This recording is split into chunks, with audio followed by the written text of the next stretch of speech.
We've made an alternative for plastic cups. Regular or average hospital in the Netherlands uses 200,000 to 300,000 of these cups a year. Across the Dutch healthcare sector, it's 50 million annually. In 50 weeks, we could cover the supply for the Netherlands.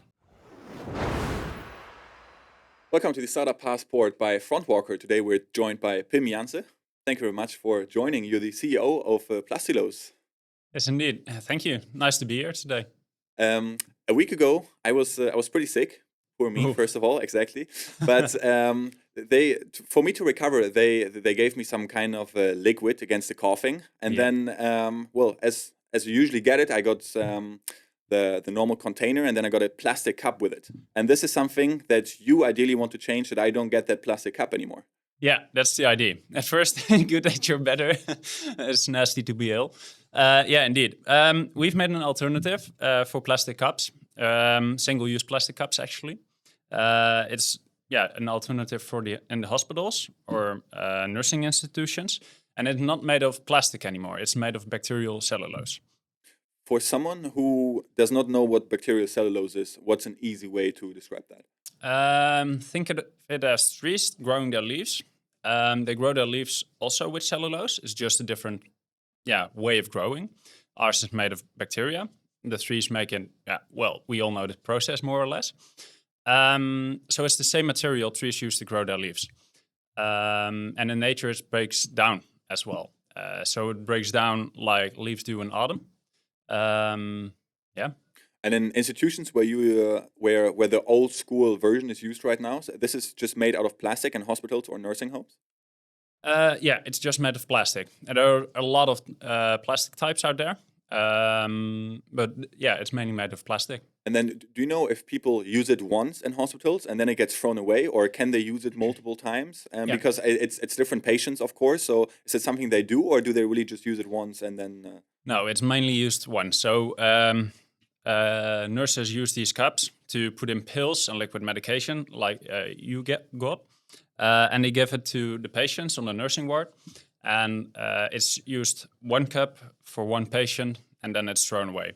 Because of contaminations and the medicine spores that remain in there, it has to be thrown away, and it's burned afterwards. And you actually brought some of your products right now. So for the people that are only listening right now, grab that. So it feels quite sturdy, let's say. So it doesn't feel like, how you would feel when you think of paper. You think of something that's like pretty easy. Maybe water can go through or something. But this I don't want to say it feels like plastic, but like very close to it. Yeah. It feels and acts like plastic. You can even put liquid in there. Which often is a problem with, for example, paper alternatives, which still contains a plastic inlay, and often also contains microplastics. And everyone knows the paper straws that keep falling apart. With this material, we solve the problem of the weakening of the paper. And how far is the company right now? Do you already have clients? And then are you trying to go to or sell to suppliers? So essentially they sell to, for example, hospitals, or trying to sell to hospitals directly? So what's your way of approaching this? We have a lot of hospitals that are really interested and searching for an alternative at the moment. We really want to already deliver the cups to distributors and to hospitals. However, we're unable to do so at this moment because we're still scaling up. At the end of this year, we are building a first production line that's able to produce 10,000 cups a week. After that, we'll scale to 1 million a week. And then we'll be really able to also deliver the cups that we want to. At this moment, we are running a pilot here at the Maastad Hospital in Rotterdam, where our product is used on the nursing wards by their team, and we're optimizing our product so it matches their needs. And about the production line, is that something you already certain that you have enough demand, let's say? So you say you can scale it up to, you said 1 million a week? Yeah. Are you sure that you're already, especially at the start with hospitals, because you could think that hospitals is something that is when they have something in progress or something that is already there for them, then it's hard to change it. Yeah, indeed. And that's also why we want to create a product. And we created a product that's a drop-in replacement of the current cups that hospitals use. And that's also why we're currently doing a pilot. And we're also going to do more pilots before we actually roll out fully. So a regular or average hospital in the Netherlands uses 200,000 to 300,000 of these cups a year.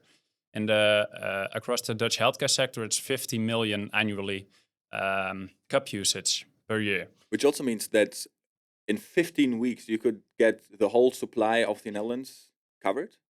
15... because then you can get up to 15 million. Yeah. In 50 weeks, we could cover the supply for the Netherlands. Yeah. And how's the team looking right now?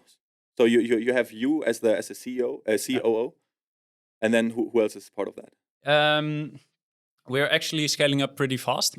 We got our first investment in December last year, and moved to the biotech campus, and that's where we really had our fixed base and where we started growing our team. Together on the board with me is Joram, our CEO, and Jason, our CTO. He actually came up with the idea of forming bacterial cellulose into 3D products. And other than that, we have 2 microbiologists. But we're expanding our team. We're with 7 now and have 2 external experts, and we're growing to 8. We still have 1 position open for support for building our first production line. And then we're with the fixed team for the rest of this year. And to finish the interview off, we have some kind of like, we call it rapid fire questions. So it's it's more like this or that questions. Yeah. So from your perspective, scaling in the Netherlands or going global? First scaling in the Netherlands, then going global. Sell to hospitals or sell to manufacturers? First sell to hospitals, then sell to manufacturers. Impact investor or traditional venture capital? Prefer impact investors. How did the investment look like that you received? Because you said you got one. So where did that money come from?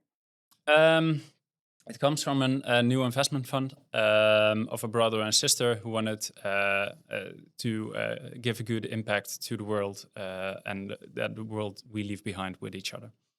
And then the last question. My biggest learning so far as a COO was? Oh, wow. You can, it's not of the past few weeks or months, but it's a thing, I think we get done more together. You can only get things done by yourself so far, and together you get done more than that. But it's also the world we're in today. For example, Europe is doing its thing, America is doing its thing, China is doing its thing. Imagine if we combine all our resources, what we would be able to achieve. I think that's also a good note to end it on. So Pim, thank you very much for joining, and all the best with the journey with Plastilose. Thank you, Paul. Nice meeting you today.